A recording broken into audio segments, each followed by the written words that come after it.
Hello, everybody, and welcome to the Wednesday night edition of Inside the Headset. It's our final show, kids. And the season, it just don't take nothing for this thing to happen.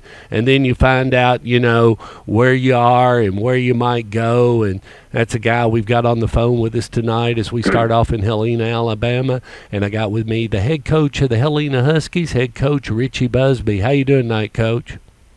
Good, Stork. How are y'all? Well, you just kind of let me know the letdown, and a lot of people don't know it in our area, but we'll go ahead and share it. But tough loss last Friday night. You lost 47-14 to Ben Russell, and you really needed that one. And then the one before it, and maybe we need to go back to that one because it's been a little bit since we've been able to visit, since you've been with the Steakhouse boys. But Calera, 52-51 in 4 overtimes. And that, do you think that game might have been the game where, maybe the seniors, that hurt, didn't it? That it did. That Calera, let's go back. Let's start right there. Calera 52, Helena 51, 4 overtimes. That's where it went down, isn't it, Coach? Yeah, and we were coming out of a bye week, and the last 2 years we've lost. Last year we started out 9-0, have a bye week, lose 2 weeks in a row, and this year we're 6-1, ranked 8th in the state. Come out of a bye week, we kind of changed our bye week up, a little more physical, a little more weightlifting, trying to do something different the year before. And excuse me, came out real slow against Calera. I think we were down 17-3 at half. Come out and get our feet under us in the second half, tie the ball game late in the game on a field goal, then go back and forth. And 2 minutes and 20 seconds to go, we got the ball, around the 35, 40-yard line. Can't get a first down, and we punt it, and they've got probably, quite honestly, maybe the best punt return in the state of Alabama. And all week in practice, we're kicking it away from him, angle kicking, and we had done it all night. He had 6 yards punt returns up to that point, and our little sophomore kicker, we're on the right hash. He kicks one. The kid doesn't have to move. He breaks 5 tackles, and 88 yards later, he's in the end zone to tie the game, and then overtime back and forth. And we had what we thought was a bad snap. It was actually maybe a bad hold, and we run the fire out of the extra point, and they pick it off and beat us 52-51. And it took a lot out of our kids, and for whatever reason, it put us in a must-win situation. We win, we're the 2 seed, and host a playoff game. If we get beat, we're out. And, unfortunately in our region, like we've talked about all year, I don't know how good any of us are, but we were all about the same, I think. And then Ben Russell's had a really good year, and they come up here with a lot of confidence, got some really good athletes. And you beat them last year, didn't you? Beat them 32-0 last year. Yeah, and you beat Calera at the because I did that game. So you beat Calera. So they's looking to bust your mouth. Ben Russell was looking to bust your mouth. They didn't like it. So and you went down to Ben Russell. So nothing more than they wanted than to come up there to Husky Stadium and bust you in the mouth.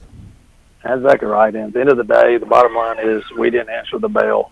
We knew what we had to do, and for whatever reason, our kids, I knew we were in trouble in the locker room after the Calera game on Friday night. I just could tell, it took a lot out of our kids emotionally. And then it's been a long year and a lot of close games. We've had to really mentally and do a lot of different things in the second half to come back and win. I just, for whatever reason, can't put my finger on it right now, but in the off season, we'll try to go back and figure where we went wrong. But just unfortunate. I feel like we got a good football team. Like I said, we were ranked 8th in the state in 6A going in the Calera game, and then we go in 2 weeks' time. We're out of the playoffs completely.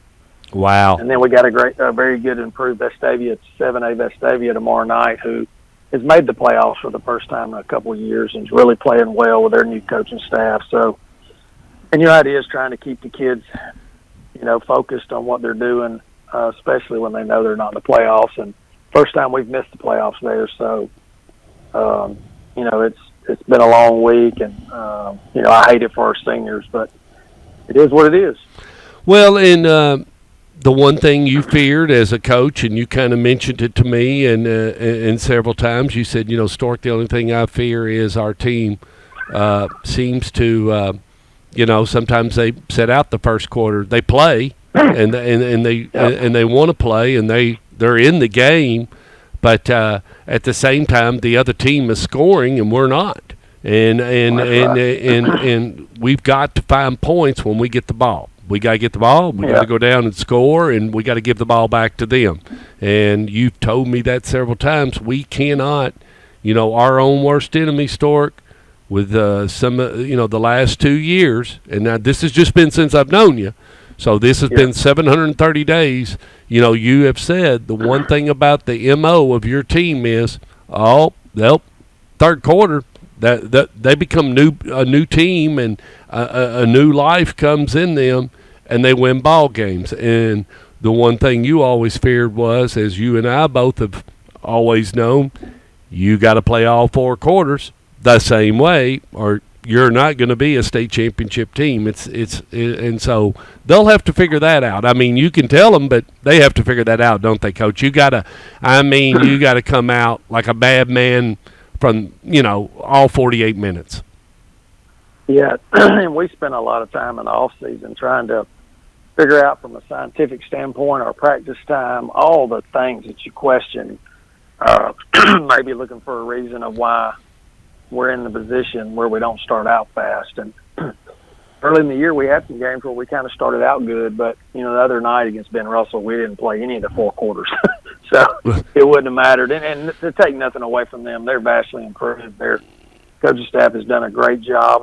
Mostly the same kids that we beat last year, just they've really done a good job of getting better each week. And they were hungry. Yeah. They haven't been in the playoffs in 4 or 5 years, and I think our kids have gotten a little complacent, and, it's my job here when this one's over to give them a couple weeks to rest up and recharge, and then, it's my job to get them back focused and make some changes within our program to get the ship back in the right direction. Well, I do know I cannot afford a house in Vestavia Hills, but tell us a little bit about, just for the tennis, my fans and people, and right here in Region 4, 6A football, and all my fans that watch this show. Tell us a little bit about Vestavia Hills. They're 5-4, and this big night, you're back at home, and you're going to close it out like you said. You're not going to the playoffs, so.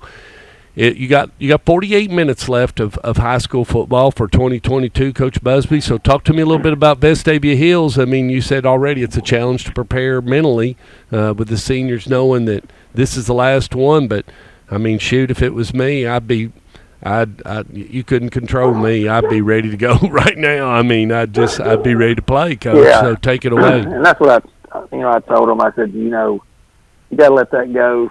Most of you.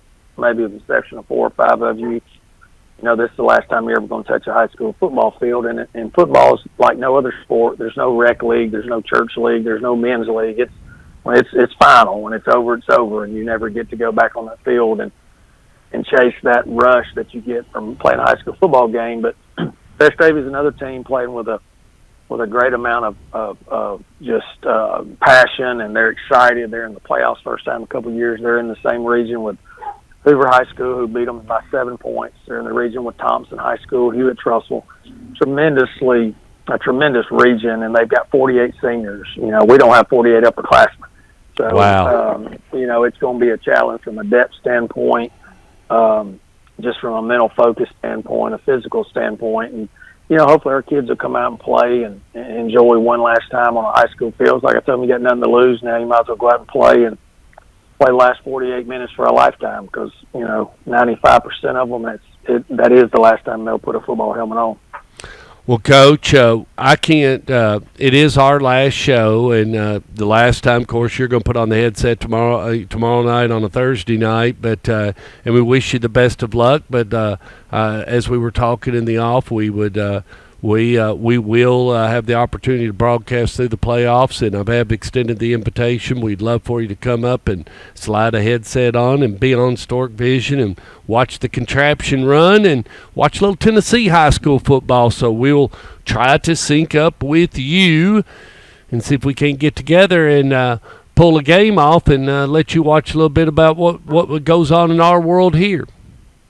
I would love to come up and see it. I don't know that I've ever seen a Tennessee high school football game, much less a playoff game. And it's always something to learn, always something to steal that somebody else is doing. So I want to thank you again for another great year of promoting high school football, and hopefully we can work things out and I can come up on November the 11th.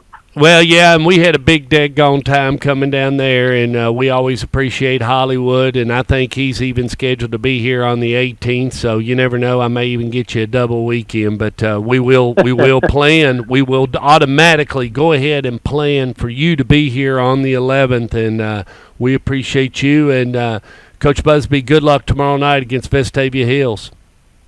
Thank you so much. Go Huskies.